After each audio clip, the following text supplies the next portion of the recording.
Welcome in along with Mike Renner. I'm Steve Palazzolo, and this is your Cincinnati Bengals NFL Draft Recap, all powered by PFF Edge and Elite. Mike, the Bengals, a lot of people gave them a linebacker in their mock drafts at number 11, but the top two linebackers were off the board. They weren't available, but it might not have been a bad thing for the Bengals, who get our number one offensive tackle in Jonah Williams at number 11 overall. Yeah, they may have just backed into, by virtue of the linebackers coming off the board, one of our favorite value picks of the entire draft. Jonah Williams, we had him as a top 5 player. We think he's a plug-and-play offensive tackle, the best offensive tackle in this draft class, and you go and probably put him on the right side there above Bobby Hart, who we did not like that they re-signed. I mean, they paid him a lot of money, and now I hopefully will be making him the backup, because Jonah Williams, we think he's that polished, can start right off the gate and arguably be their best offensive lineman from year one. So a really good start there with Jonah Williams. We didn't love the second round pick. Now, Drew Sample out of Washington, a very good run blocking tight end, has some explosiveness, but in a tight end class that we just didn't think was as deep as other people thought. You know, Sample, pretty similar to some of the other guys I think they were drafted in the 4th round or so. Yeah, just very limited production at Washington, very limited tape in terms of what you saw from a route running perspective. Now, he's a fairly good athlete for his size, but to take that guy in the 2nd round when right now he's your number 2, yeah, Tyler Eifert can obviously get hurt, or you don't know what you're actually getting from Eifert, but I just don't think the value is there compared to other positions they could have had on this roster. And Sample, there's just nothing he does to me that's gets me more excited than someone like a Jay Sternberger in the 3rd or Josh Oliver, who went in the 3rd round. To draft him that highly over them just seemed like a big of a reach to me. I will say the same analysis that we used on, say, Noah Fant and what he does for the Denver Broncos in that outside zone and the boot action scheme.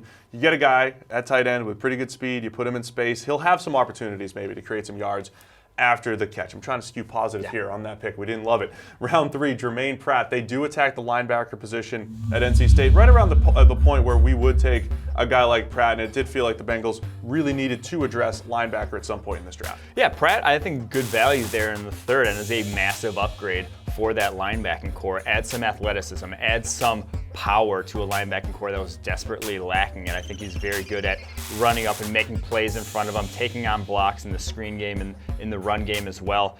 He's a little limited in terms of his hips.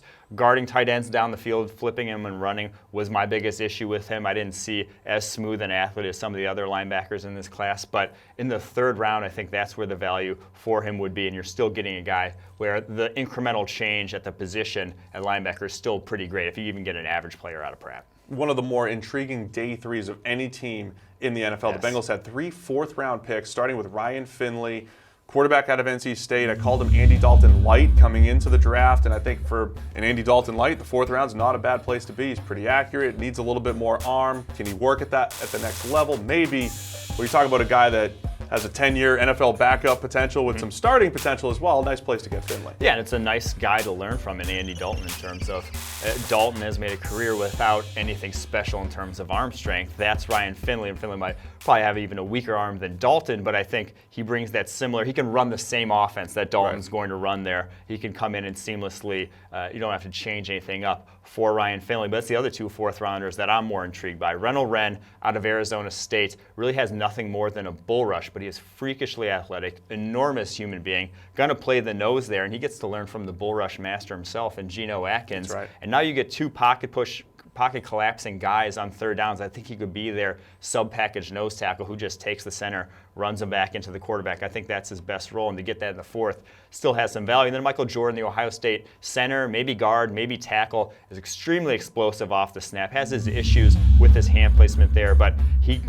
legitimately mauls and takes guys off the line of scrimmage to get the potential that he has in the 4th round where they did. I think is very good value for his skill set, a very diverse skill set that Jordan brings to the table. They might get a lot of contributions from these day 3 guys. Trayvon Williams, a running back out of Texas A&M. Rodney Anderson, the running back out of Oklahoma, was injured last year, but he has some receiving skills that can contribute. Jordan Brown, the cornerback out of South Dakota State. We might look back on this Bengals draft and say, wow, day 3, they got some contributions, more than most teams around the league. Yeah, the Anderson pick, if he's healthy and through his college career, which obviously he wasn't, has had multiple seasons cut short with injury, but if he was healthy, he's probably a second rounder, third rounder in this draft class, has legit receiving ability, so can seamlessly transition from Joe Mixon to him. They're similar running backs, obviously, and both came out of Oklahoma. And then Jordan Brown, I like to get in the 7th round, a very good athlete and a very physical cornerback.